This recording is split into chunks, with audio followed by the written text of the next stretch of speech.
even if they have a low count of followers, but you can see that their account is active, that they're pushing, that they're trying to understand where they're getting their followers from and building on that, shows a really good initiative by them. And it is what people want to see, to sign these kinds of artists. Yeah.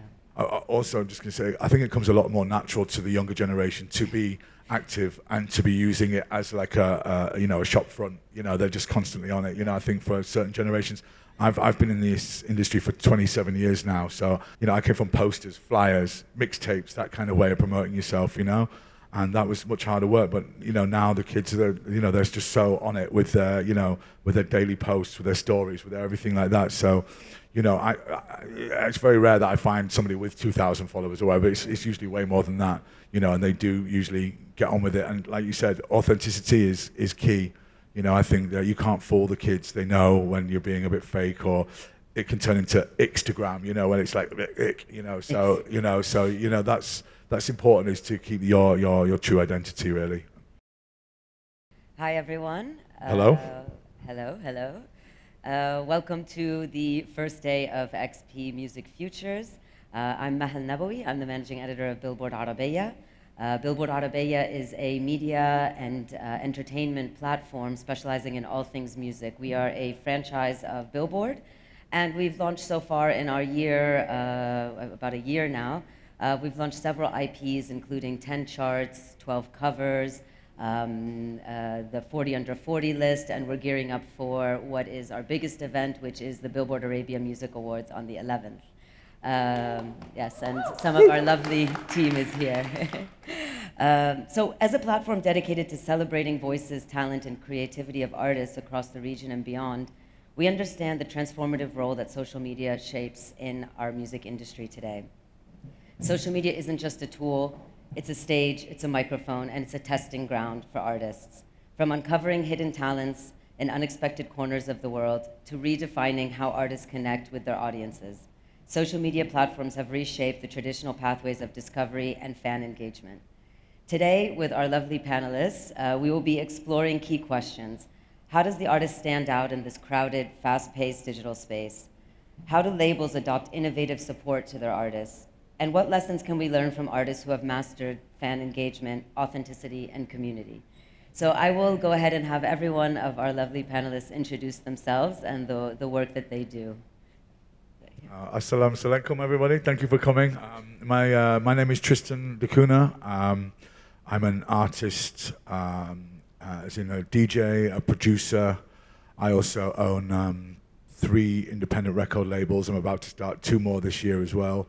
I also am a co-founder in a creative agency that specializes in DJ bookings, but also fusing art, music, and fashion, and creating interesting sort of partnerships and things between these things. So yeah, I'm kind of running also 4, maybe 5 social Instagram accounts at the moment as well. So I think I'm kind of qualified to kind of sit here and chat about this. Thank you. Hello, I'm Steph Pasquale. Thank you for coming. I'm Digital Marketing Director for the UK and Europe at Concord Label Group. We offer sales and marketing services for an array of labels like Loma Vista, Fearless Records, Pulse Recordings, ECI, and even our own imprint, Concord Records. Hello, everyone. My name is Hayan Abdelaziz. I work with Middle Beast as their social media lead, with a group of amazing local talents and amazing local social media managers. And what we do is manage our Middle Beast account as well as all the sub-brands as well, most of the sub-brands as well. Hi, good afternoon, everyone. I'm April Adriano. I'm a senior marketing manager, international frontline for Sony Music Entertainment. I've been in this industry for 15 years, and most of my work is related to creating creative campaigns, social media, and digital ads. Okay. Thank you all for being here today. We are here to discuss social media. Why does it matter? Literally a daily question, I think, for all of us. Perhaps not why does it matter, but to what degree does it matter, and how to best navigate, the constantly new platforms arising and the ways in which to use it. I remember at Billboard Arabi, you probably remember when we first started, we didn't have a website, and we were all long-form, serious music journalists. And we didn't have a website, so when we first started, we were publishing entire articles on Instagram and trying to fit it into the 2,200 word character count. And it was a great exercise because it allowed us to get to the point and know how to really, try to shape our headlines to engage artists and audience and such. So I know it is part of all of our daily work, and today we are going to discuss a few sort of benchmarks within social media. So how is social media a tool for discovery and verification, the role of distribution with labels and beyond, maybe some case studies about some artists who are really making a mark on social media, creating fan base and community engagement, and old tracks finding new life and trends on social media. So I will ask this first question to any of you. How, in your opinion, has social media changed the way artists are discovered compared to traditional methods? Well, I mean, from my perspective, it's really opened things up massively, yeah, I mean, for me, it's I've signed music from clips that I've seen on Instagram, somebody doing some behind the scenes, making a track in their studio, and I've got in touch with them. I've been like, "What's this track?" And I've got them to complete it, finish it. We've made an EP and we've made a release out of it. So it's actually been a tool for discovery for me. And it's also, really useful for obviously promoting the music as well. If I do a good campaign or a good, promotion on Instagram, then the record sales will be much greater than if I didn't. So, it's essential for discovering new artists and new music. It's a resource now. It's like just like YouTube or SoundCloud or anything like that. Now it's kind of like a go-to really. But it's not like I'm searching every day on Instagram to find these things. They just kind of pop up and they just kind of find their way to me. So it is very useful for that. Yeah, great. I think that YouTube, of course, was number one for music discovery, but sound use is a massive change for everyone because it's not, people are soundtracking their lives to your music, and it can be catalog music, it can be anything, and it's not related. Maybe they don't even know who you are as an artist, so that's another thing that we can talk about. But sound use is massive discovery tool. Yeah. We were just talking about that, how you mentioned before it was like more of like giving out flyers back then, and then it moved on to like MySpace, and then we have Instagram, and now we have TikTok and all that. So it's just constantly developing with time for sure. Yeah, on the label side, there are so many artists right now that has been discovered in social media. Very recently, if Addison Rae, she popularly go blown up on TikTok. But now she recently released 2 new tracks, like the Diet Pepsi and the other one. It's also doing so well. And there's also a new artist. She's from Morocco, Dina Ayada. She was also discovered through TikTok. Yeah. So I think that's massively right now. Yeah, I feel like in our daily practice as music journalists, there's just like there's, political news have their wires and they're such that they generate the news from. For us, it's Spotify and Remy, it's TikTok, it's Instagram. So we go through all these on a daily. And like you said, when it comes to Insta and such, you're not searching so much. It's, your activity feeds back to you what you find, but there's constantly either a new artist discovered or we don't know a certain artist is about to release and then we discover they just dropped something. So the response rate is also quite active there. So in what way in the work that you guys do, be it from a label perspective or from an artist perspective, perhaps from when you're collaborating, do you use social media to verify artists? For example, do we only go for artists that have a certain number on Instagram? Do we still find value in they're under like 50K, 20K, whatever that is? At what point is it becoming a discovery platform and also a verification platform? I mean, I have quite a strong opinion about this. I'm really kind of quite against it. It's turned into a popularity contest now. It's not really so much about the actual raw talent of artists so much now, because some artists are actually more musically talented, and they'll have better music. Other ones are better at promoting themselves, and then that means that those ones are getting more ahead, or they're getting more attention. They're getting more value, should I say, ticket selling value, TSV, or whatever, from having a larger following. So I don't personally look at that when I'm looking at artists in terms of verifying them. Yeah. I'm not really bothered about blue ticks or anything like that. It's more about the actual substance and the quality and the content that they have. And somebody can have 2,000 followers and the music might be banging and amazing, and I can just use my platforms to raise them and to give them more exposure.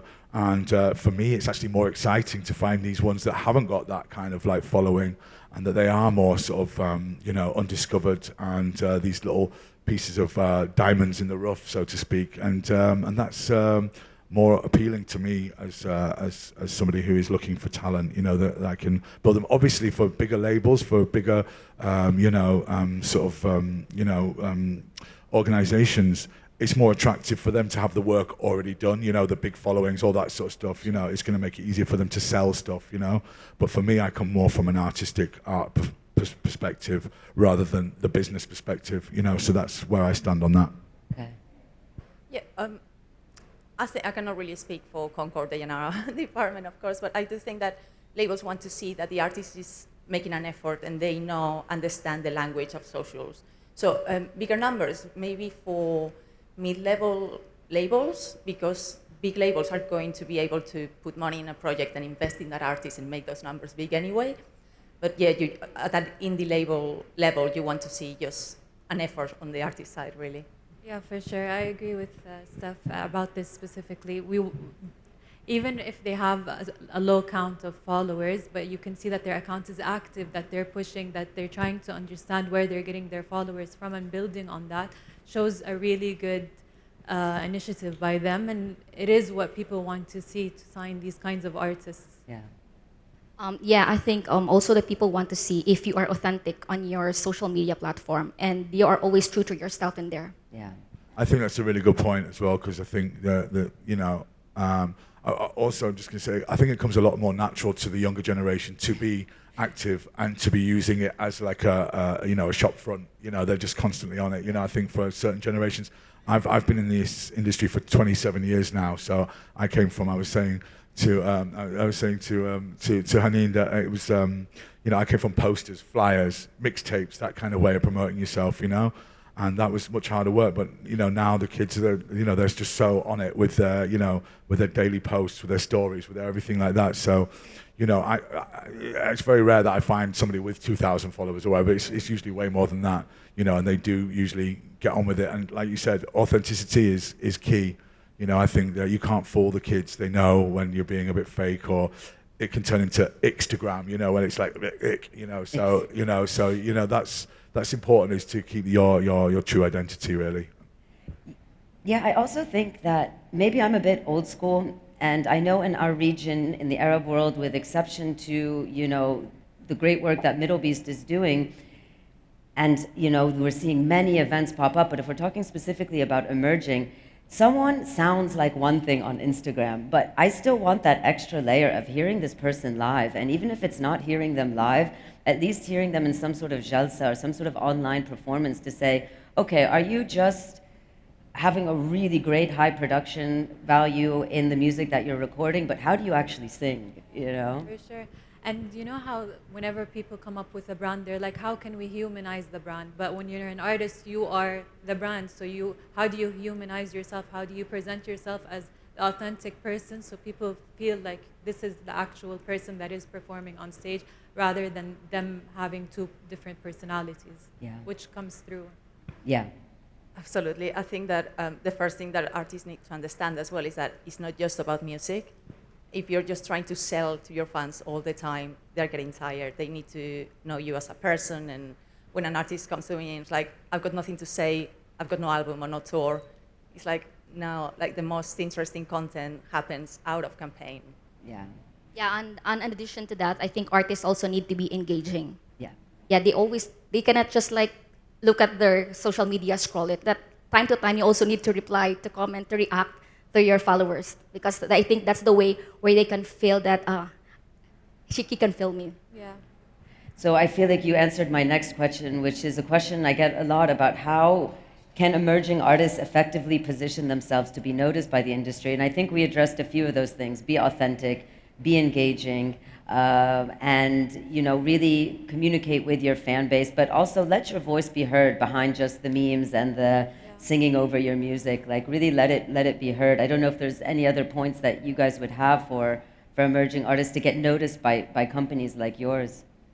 I mean, I think one of the main things is the live element of things. You know, you really have to be smashing it at the gigs, and you have to be really, turning heads from a live perspective. I know when I'm playing at festivals, I'm playing at clubs and stuff, my Instagram the next day will have so many more followers. Yeah. And also just like aligning yourselves with good crews, aligning yourself with other good artists, collaborating.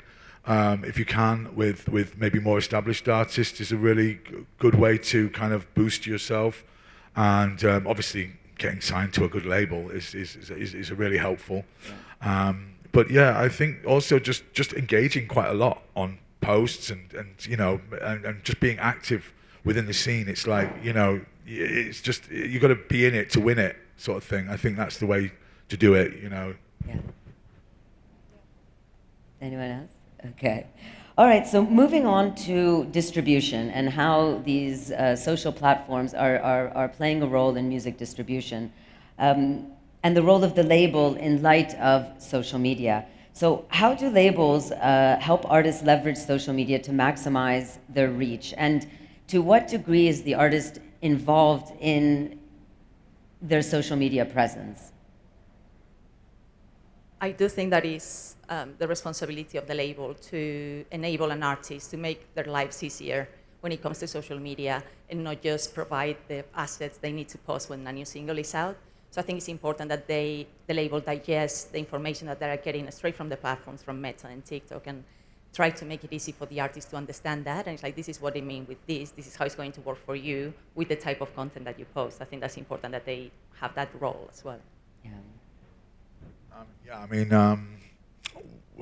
in terms of me with my record labels and my artists and stuff, we work together. We communicate about what feels authentic to them, and also we create posts and it's mainly through promoting their music, maybe showing the track that they're just releasing, having a high impact a gig or something like that, and that's the kind of and we might do some features, we might do some behind the scenes stuff. I think behind the scenes stuff really gets great engagement. It does. I know for me as an artist, some of my most sort of popular posts have been me in the studio creating tracks, or just engaging with the audience, showing them the sort of the ins and outs of what made a track or whatever. They love all that insight.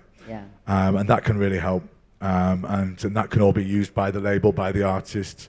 And now you can do all these collaboration posts as well. So, you can share the posts between, the label, the artist, the brand, whatever, and you can have 4 people sharing one post on Instagram, which seems to have a huge effect now on the numbers that you see as well. So yeah, it's definitely collaboration is essential now.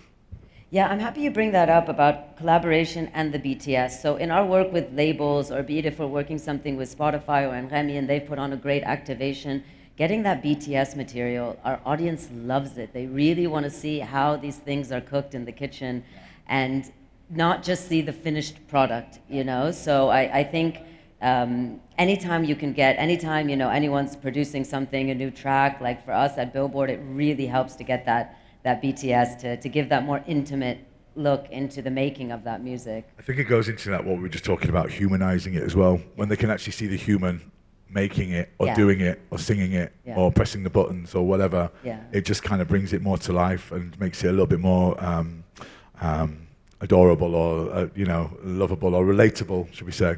Yeah. April, you were gonna say something? Yeah, on the label side, we distribute content through activation, like campaigns, creative campaigns. So like, for example, if there's a song that was released in India, it's a Hindi track. And if we see that there's some traction in the Middle East, we ourselves, we look for a couple of content creators to help boost the tracks in the region. Okay. Yeah. Cool. Okay. All right. So, what other strategies can labels help adopt to, like, or what strategies can labels adopt to stay competitive in the social media driven music landscape? Is there a specific campaign that you feel like, okay, this really worked well, that you'd like to bring in as a case study, in addition to kind of what you brought up? It's case-to-case basis. I think I'll give another example. To be specific, in Saudi Arabia, anime is massive here. Yeah. And out of nowhere, we've seen on our thing that, Bing Bang Bang Born by Creepy Nuts is doing well in Saudi. How? So we need to do something. We need to think of a creative campaign that will resonate in this market.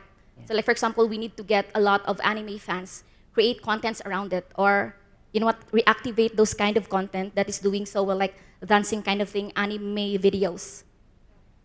That's very interesting. I was lucky enough to work on the Tommy Richman campaign this year with Million Dollar Baby, and that exploded organically. Yeah.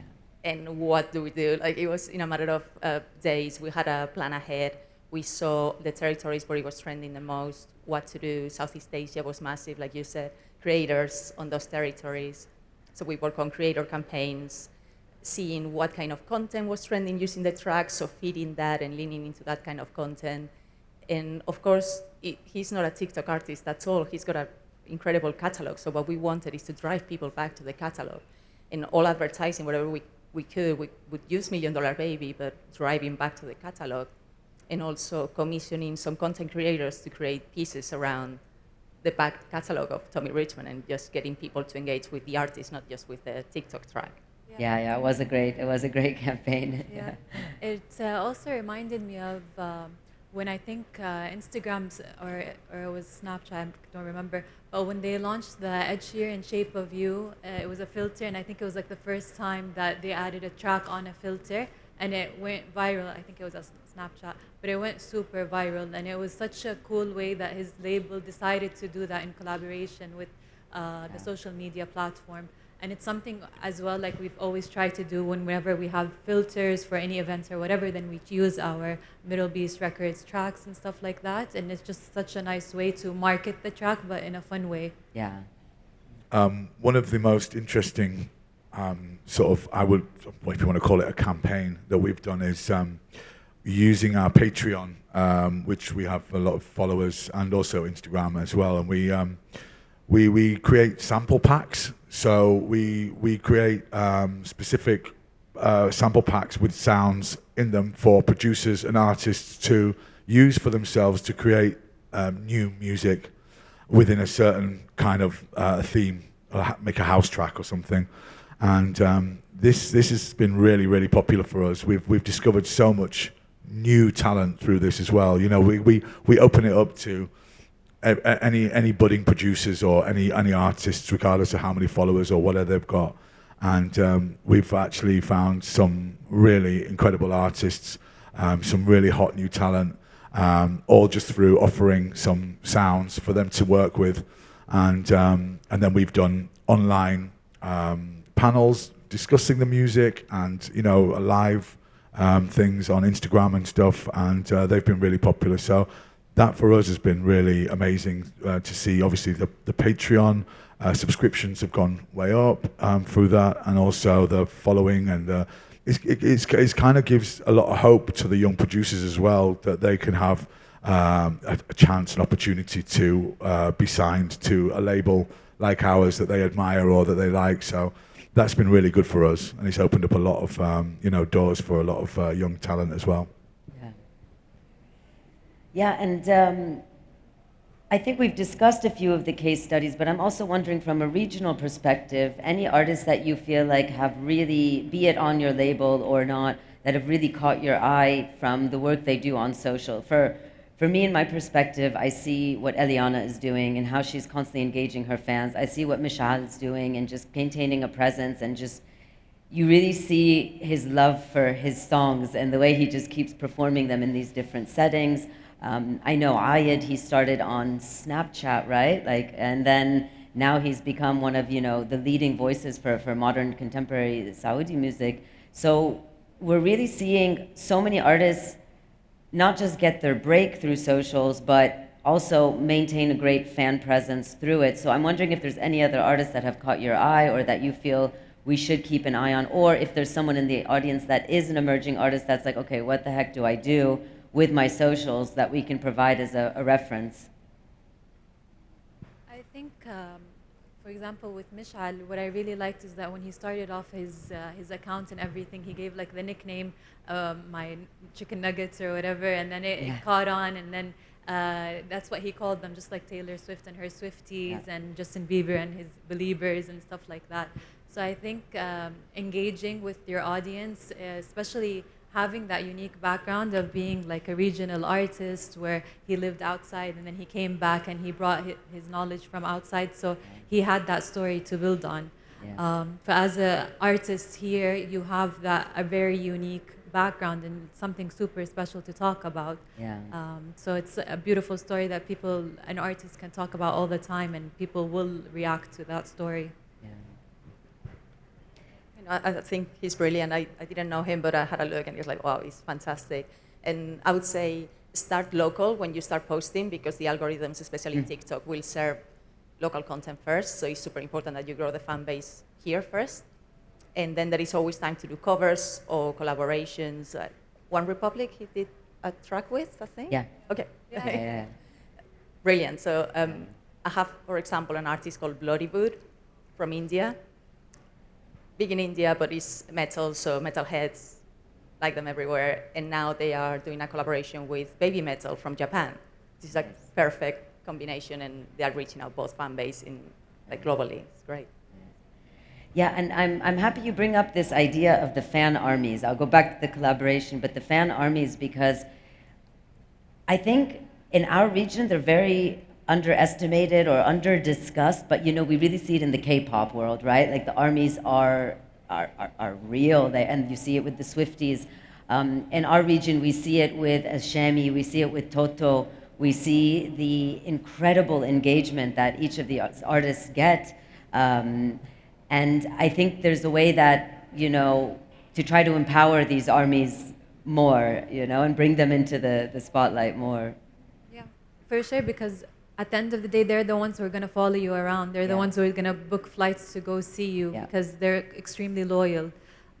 So 100% love your audience, give them attention, give them a nickname, talk to them, communicate with them. And they're the ones that'll battle you if someone makes a mistake on the post, 100%. You know.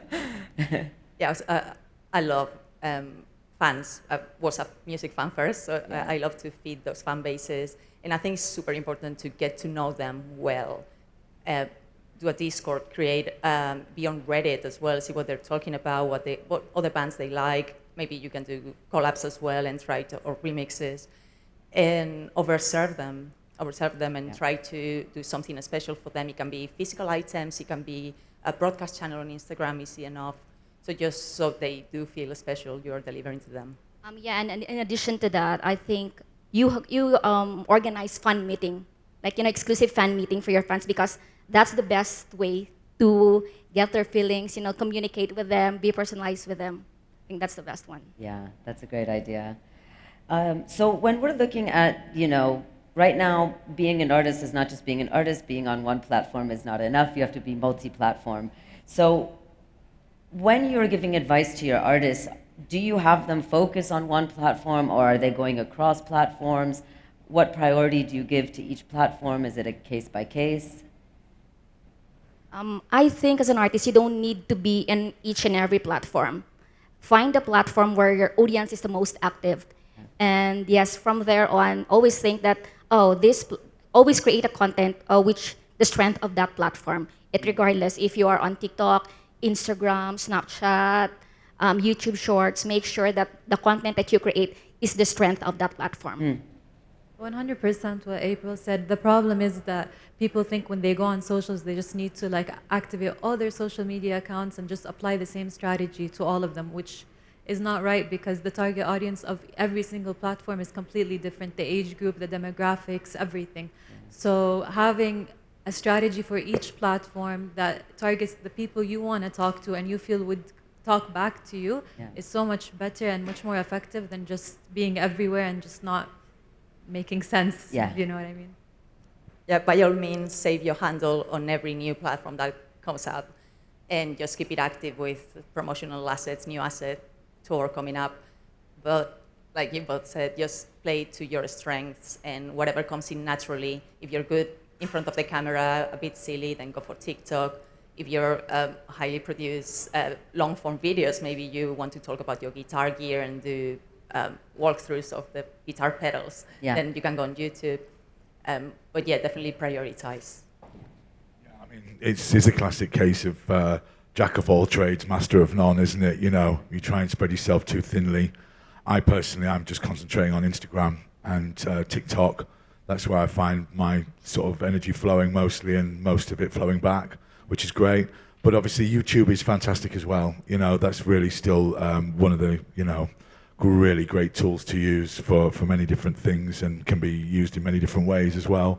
So those three, I think, are the ones that speak to my audience the most. And but I'm mostly using Instagram on a daily basis. That's where I'm at for my labels, for me as an artist, and for also just kind of, you know, using as a resource to discover as well. Yeah, I guess it also depends too on which market you're trying to penetrate or permeate, and each one has its kind of preferred platform. Okay, so moving on to online versus offline presence and kind of how these two worlds meet.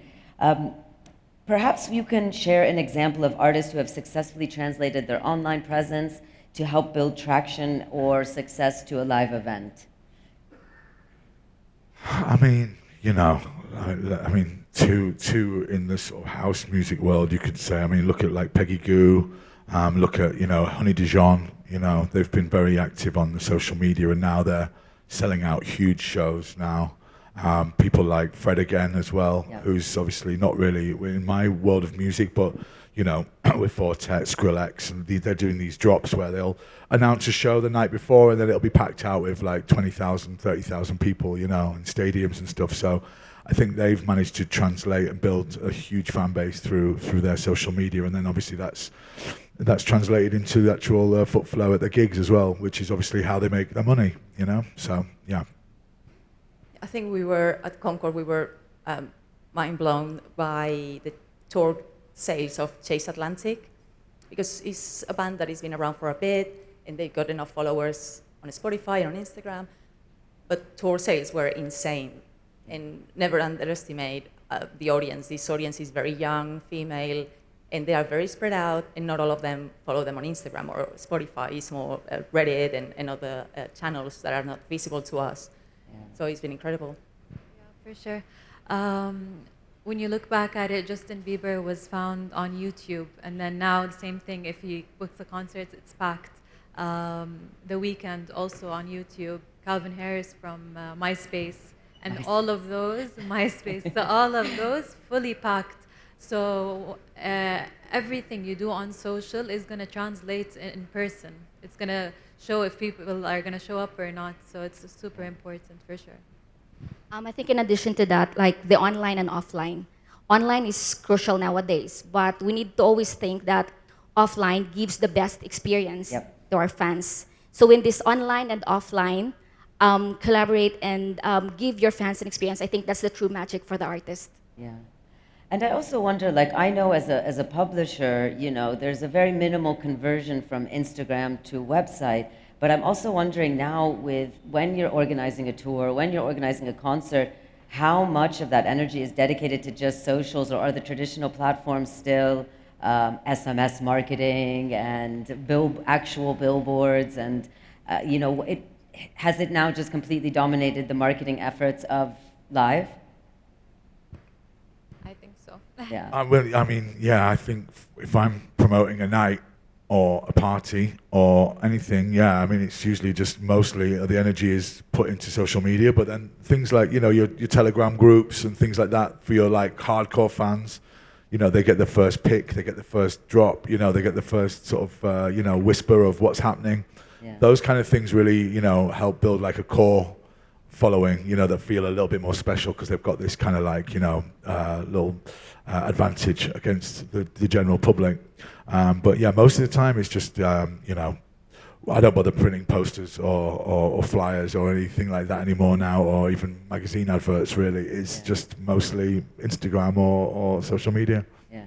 So, but when you're trying to run like a pre-ticket sale campaign for like top fans and such, you don't do that through Insta. You do it through a Reddit channel, or you do it through a subreddit, or you do it through a Telegram, or Yeah, I mean Discord. that's you build a little database through those things, and that's quite successful. It helps. Things sell out quite quickly once you just start to operate like that. And then when things sell out and it gets to the point where it's on Instagram or whatever, it just creates more demand and more frenzy because they can't get the tickets and stuff. So. Yeah.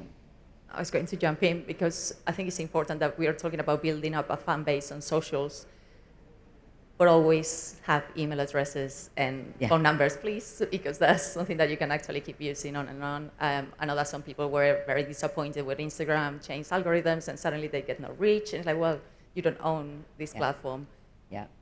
Yeah, and the email just still comes right to your inbox. It's old school, isn't it? Yeah. It's just there. It's like, it's like pen and paper now, Yeah. It's like a full unit. So it's like the flyers when you're driving by, it's the screens in events, it's the emailers, the WhatsApp groups, the Instagram, the Twitter, everything. Yeah. You just have to use any way you Everywhere. can catch their attention, Knock right? on their door. Because people's Knock on their their door. attention span is so thin and so quick now, So even if you send an email, they might just scroll past it, or so you have to have another backup. You have to have something else to infiltrate their attention and their sort of consciousness. So last question here before we open it up to anyone that might have questions in the audience.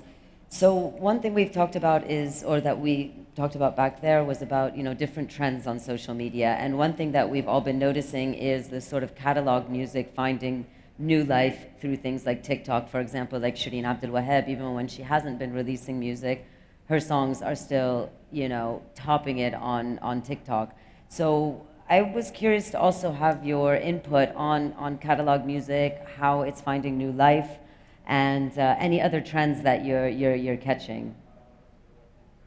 I would say it's difficult to create a trend from scratch, but if you handle a massive back catalog, you will see there are seasonal trends, for example, themes. If you've got your catalog properly tagged, you will have like lyric themes and things like that. So it would be like, oh, this would be a perfect one for Valentine's, and you see that track is usually trending on Valentine's.